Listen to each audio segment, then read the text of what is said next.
Hey everybody, KC here.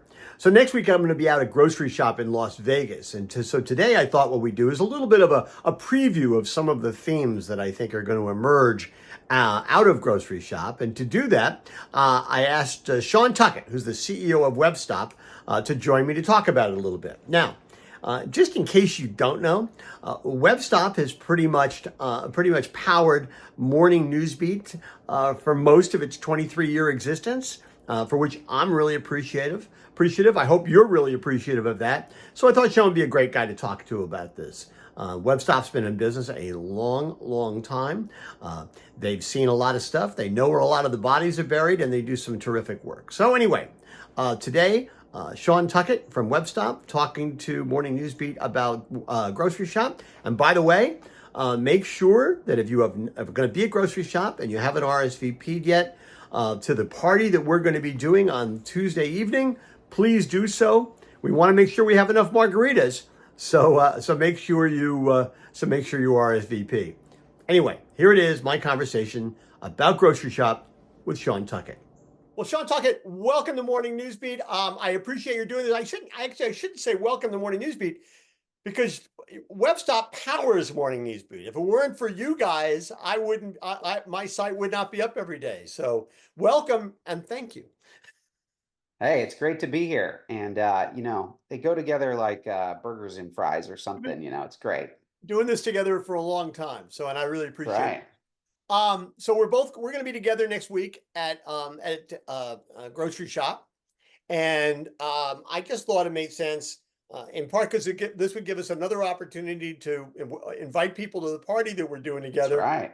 on Tuesday night next week, but also to talk a little bit about what you're expecting to see um, from Groceryshop and what you're hearing from your customers. And you and I have talked about this a little bit offline, that the agenda at Groceryshop is hitting, like, the three major high points that they've hit for the last couple of years, because there haven't been any enormous innovations in terms of in terms of some of these things, but there's a lot of progress. And so it's not like somebody's blowing our socks off with something totally new, but companies are making progress. So I mean, there's a lot of focus on retail media. There's obviously a lot of focus on AI, and there's this whole notion of a unified shopping experience. And you're interestingly positioned because you're doing in some ways all three, but you're not, Albertsons or Kroger or Hy-Vee with this enormous engine.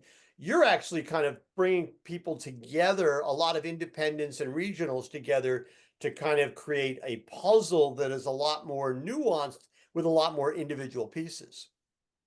Exactly. Yeah. Webstop specializes in, you know, retailers that are one step below the tier one. So regionals and independents, we are their digital team. We're the guys that they bring in because they don't have the staffing that the Krogers and the Albertsons and the Walmarts have. So we end up being a part of this digital marketing and retail media planning with so many of our different customers. And I'm just excited to go to Grocery Shop because I think they bring the right audience together to talk about this. If you look at what grocery shows are out there and some of the other ones, everybody's talking about innovation and everybody's trying to have the right kind of education. But what I've seen, at least the last few years, is that Grocery Shop has really become really the central conference every year where you got grocery and digital and everything that goes with that. This will date me, but in so many ways, it's what FMI was trying to do with market technics Exactly. 20, 25 years ago, and then they got out of the market technics business, which maybe in retrospect wasn't such a great idea, simply because the folks with the Groceryshop are able to kind of fill that hole and fill that space. I'm just curious though, when you talk to your customers and you talk to them about digital,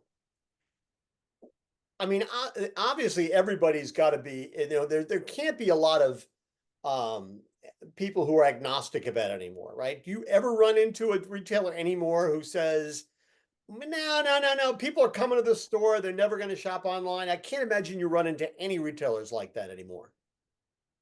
I mean, if we do, it's super rare. I mean, at this point, ever since COVID, I think everybody's become a little wiser about the importance of digital. It really fast forwarded things for a lot of our retailers. I mean, we've seen a lot of the advertising budgets and a lot of the marketing budget shift more to digital since that time. I'm personally encouraged because I think all of the retail media talk and what Albertsons and Walmart and everybody puts out about the revenue and the margins they get from retail media, I don't think that's actually possible, those levels for the smaller guys in the regionals and tier twos and the independents, but it still has made an impact because now they're putting more time into it. They see that the larger guys are turning it into a revenue generator.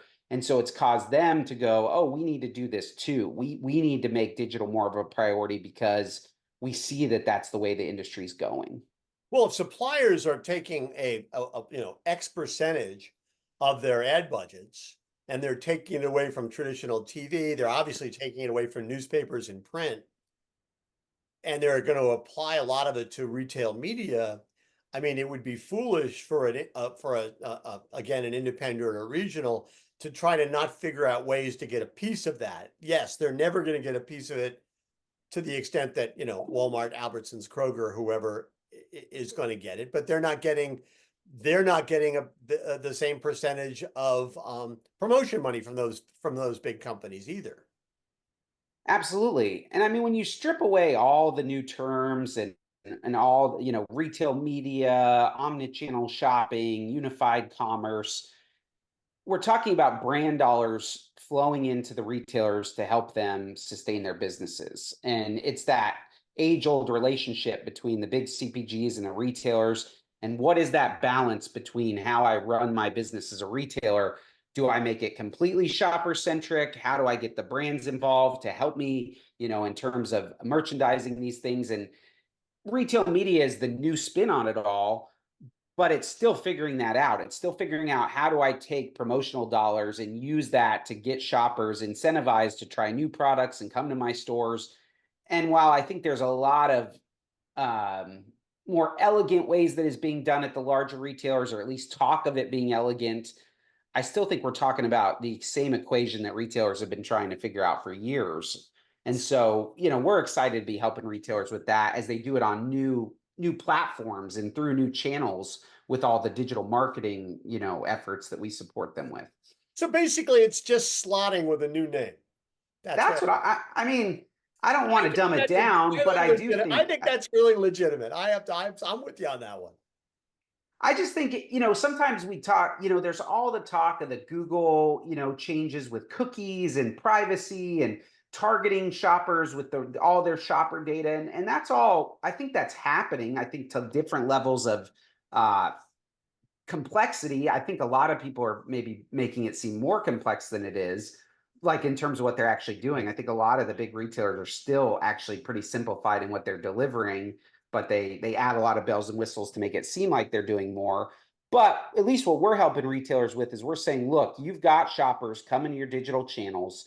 How do we create the best experience for them so that they keep coming back, they stay loyal, and then what can we use in terms of brand promotions to incentivize them to come into the store more or increase their basket size? But how do we do it in a way that's not just a bunch of plastered brand advertising that's not relevant, that's distracting? How do we do it in a way that actually improves the shopper experience? And that's why I'm excited to go to the grocery shop this year, because looking at their agenda, I think there are going to be sessions that are, what is the next level of retail marketing? What is retail marketing that not only satisfies the brand, but also satisfies the shopper? I mean, my I would say long time, but retail media networks haven't been around that long. But my persistent and consistent objection, or at least concern, about retail media networks is that it's all going to be about generating ad dollars that go right to the bottom line, with not nearly enough concern for the shopper experience. That they're just going to deluge consumers with ads that may be completely irrelevant to the things they normally buy and the way they live their lives or whatever. Um, do you have a sense that at least your customers are sort of cognizant of that, and want to avoid that problem. Because by the way, it seems to me that in some ways, because I think the likes of Walmart and Hy-Vee and Kroger, I mean, the potential is they're looking at Amazon, right? And they're looking at all the money they're generating in advertising. So they, oh man, I want a piece of that, right? I want to dip my beak on that. And but listen, the problem for me has always been, yeah, but Amazon's user experience has been severely diminished, I think, by that. Now, maybe it doesn't matter if you make enough money, but that would be my perception, is by being more surgical and more selective, which you kind of have to be anyway because you're small. Does that give your customers, your retail customers, the ability to sort of carve out a differential advantage for themselves? Well, Webstop's been around since the late 90s. So we've watched a lot of these trends and we've seen some of the new guys come in and when you've got something hot like retail media, it becomes the talking point. And some of the folks that have come into the space have really taken an approach of just telling retailers that they're going to be able to create enormous amounts of revenue share from this. So, hey, retailers, get ready. There's brand dollars to be had, and we're going to get you these buckets of money, and you'll just be having to find ways to spend these. And I think when we take a step back, we go, well, we're talking about regionals, we're talking about independents. You need to take a more, I think, long view of all this and say, at least the conversations we're having with retailers is, look, this is not just going to be us mailing you revenue share checks, but we aren't going to give you money. We're going to help you make money. So we're going to help. The whole point of all this is we want to increase retailer sales. We want these promotions to actually drive more shoppers in store and get them to have larger basket size when they're in store or have repeat visits they wouldn't have otherwise. Sure, there might be some revenue share as well, but when we're having conversations with our retailers, they're much more about how do we use this brand funding creatively to ultimately create a better relationship with your shoppers, because that's ultimately what's going to make these retailers successful. It's not going to be the rev share from the brands. It's going to be them creating that better experience with shoppers. And for the regionals, today, it's all about that shopper experience. They're not winning on price against Walmart. They're not winning on price against Amazon. They're winning on that experience when you come in the store. And so that's what we are working with our retailer partners on. And we have a retail media business called Adsta, which is a joint venture. It's about 4,500 stores that we pulled together. And those are the conversations that we're having is how do we use this strategically to ultimately improve your sales at the store level? And sure, there will be some rev share, but the focus is creating a better experience for the shopper. Seems to me that the word you use there in terms of partnering, and I think that's probably got to be really important, especially if you're small, which is don't expect just the check to come in, or to be deposited in your account once a month. You actually have to engage. You have to be an active participant in figuring out how to make it work. Because if you do that, again, you can be more strategic, and you're not just saying, yeah, do it, mail me a check. Well, exactly. I was at a Pat to Purchase event about a year ago, and there was a young woman from Kraft Heinz. Her name's Shobha Kensel. She's actually gone back to grad school, but she was up on stage talking all about Kraft Heinz and how they are looking for retail media opportunities that actually improve the shopper experience. So, what can you do from a Kraft Heinz level where you're pushing down promotions, you're pushing down content that's actually going to make the shopper, get excited or come into the store for something? And those are the type of programs that we want to work on. We want to work on the programs and the promotions that are actually going to get shoppers excited. And so that's not just a banner ad. That's not just, throwing a bunch of competing products on a homepage and turning it into a brand billboard instead of a retailer's experience. We want to figure out the ways that the shopper is not even going to notice that it is a brand promotion. It's just woven into their experience as they're looking at recipes or creating their list for the week. Well, listen, it's going to be a great conversation. It's going to take place, not just on the stages at Groceryshop, but also in the hallways and on the floor. And I know, and it's going to take place at our party. So one more That's time, right. tell people about the party on Tuesday. So Because the party is you guys are on sponsoring it. That's right. The Morning News Beat happy hour on Tuesday, October 8th. It's going to be from 6 to 8 p.m. at the Border Grill. We did this last year. It was a great event. The margaritas went fast, but that just got the conversation going more. So we loved it. Well, my recollection, they may have gone fast, but I don't think we ran out. So that's No, no, right. we never run out. That's the And I great should thing about point out, Vegas. They got plenty. and I should point out, this is right before what I think Grocery Shop calls the beach party, Yeah, exactly. which is I'm embarrassed because this is where I demonstrate to everybody how old I am. Ja Rule You're is not excited for Ja Rule? I You're not don't gonna here's the deal. You could say right now, Kevin, I will give you $10 million if you come up with one title of a song that Ja Rule has done, and I would not make the $10 million. I have no shocked. I am shocked to hear I have that. no I am so I'll let you go after this. So I was watching the season premiere of Saturday Night Live on Saturday, right? And the musical guest was Jelly Roll. I didn't know till he opened his mouth that he was a country singer. I figured, well, those tattoos on his face, he must have been a rapper. And also, I'm going, oh, he's really good.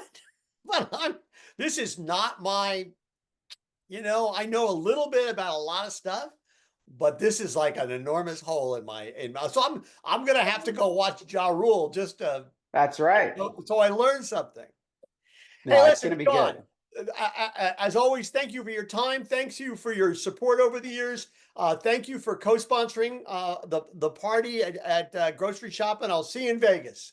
Sounds great, Kevin. Can't wait. Take care. See ya. Thank you.